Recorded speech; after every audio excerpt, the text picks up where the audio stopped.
Post mortem report کے اندر جو چیزیں آئی ہیں، ڈاکٹر صاحبہ کا یہ شعبہ ہے، تو یہ پوسٹ مارٹم رپورٹ سے پہلے تو آپ کو یہ بتائیں کہ ایک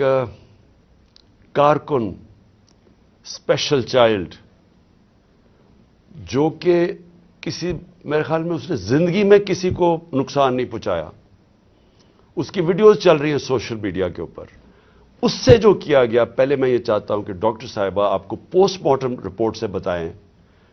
کہ اسے ہوا کیا۔ کسی کو کوئی نقصان نہیں دیا، کبھی کسی کو کوئی تکلیف نہیں دی، ہمیشہ پیار سے وہ بات کرتا تھا، سب کے ساتھ وہ ملتا جلتا تھا۔ اس بچے کے اوپر اتنا ظلم و تشدد ہوا، جب میں نے یہ پوسٹ مارٹم رپورٹ پڑھی تو میرا دل دہل گیا کہ یہ جن لوگوں نے یہ ظلم کیا، کیا ان کے گھر بال بچہ نہیں، اولاد نہیں ہے جنہوں نے اس بچے کے اوپر اتنا ظلم کیا۔ یہ پوسٹ مارٹم رپورٹ ہے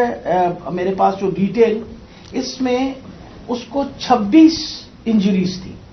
یعنی ایک انسان کو 26 انجریز، 26 تشدد کے نشانات تھے اس کے جسم کے اوپر۔ سب سے اہم جو تھا وہ تھا کہ اس کے سر کے اوپر باقاعدہ کسی بلنٹ انسٹرومنٹ یعنی کسی ڈنڈے سے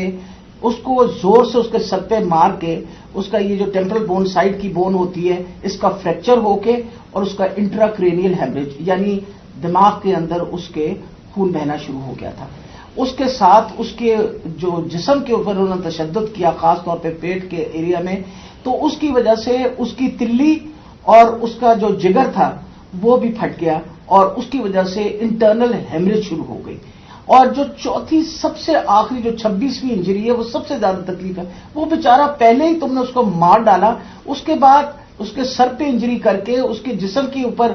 اس کی تلی بھی پھاڑ دی، اس کی وہ کیا کہتے ہیں بلنٹ انجری کی وجہ سے اس کا لیور بھی رپچر ہو گیا، اس کے پرائیویٹ پارٹس یعنی اس کے جو پرائیویٹ اعضاء تھے ان کے اوپر بھی تم نے تشدد کر کے ٹیسٹیکولر ڈیمیج کیا۔ مطلب اس سے زیادہ تم کسی انسان پہ کیا تشدد کر سکتے ہیں؟ میں تو یہ دیکھ کے رپورٹ میں آپ کو بتا نہیں سکتی کہ یہ ہم جیسے ڈاکٹر جو ہر وقت ان چیزوں سے ہمارا بھی دل دہل گیا کہ یہ ایک انسان کے اوپر، اور وہ بھی ایک ایسا سادہ لو انسان، اس کے اوپر اتنا زیادہ تشدد کیا۔ مین کاز جو اس کی ڈیتھ کی تھی وہ یہ تھا کہ اس کے برین کے اندر جو اس کے دماغ کے اندر جو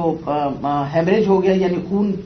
نکلنا شروع ہو گیا، اور جو تلی اور اس کے جگر سے جو خون نکلا اس کی وجہ سے وہ بیچارہ بچہ جو ہے وہ اللہ کو پیارا ہو گیا۔ یہ جو پاکستان سے ہو رہا ہے، میں نے ہوتا ہوگا دہشت گردوں سے،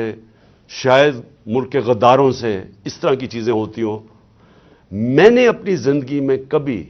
اس طرح کے واقعہ نہیں دیکھے کہ پہلے ایک کارکن ہے، پھر وہ اسپیشل چائلڈ ہے، اور پھر وہ کوئی کسی قسم کا زندگی میں اس نے کسی سے لڑائی تک نہیں کی، اس سے یہ تشدد کیا جائے۔ اور تشدد کیا کیا؟ سر بھی اس کا، انہوں نے کہا کہ اندر سے خون نکلنا شروع ہو گیا، اس کا جو جگر ہے اور جو اس کی جو پتا ہے اس کو انہوں نے اس طرح مارا بے دردی سے، وہ اندر سے خون نکلنا شروع ہو گیا۔ لیکن اس کے پرائیویٹ پارٹس یعنی اس کے اوپر تشدد کیا ہوا ہے۔ میں ایک اور قرآن کی آیت ہے، اللہ کہتا ہے کہ انسان کو کہ میں نے تمہیں اشرف المخلوقات بنایا، سب سے عظیم مخلوق، جو انسان کا درجہ فرشتوں سے بھی اوپر چلا جاتا ہے۔ اگر انسان اللہ کے حکم پہ چلے وہ فرشتوں سے اوپر چلا جاتا ہے، لیکن وہی قرآن میں لکھا ہے وہ جب وہ گرتا ہے وہ جانوروں سے بھی نیچے چلا جاتا ہے۔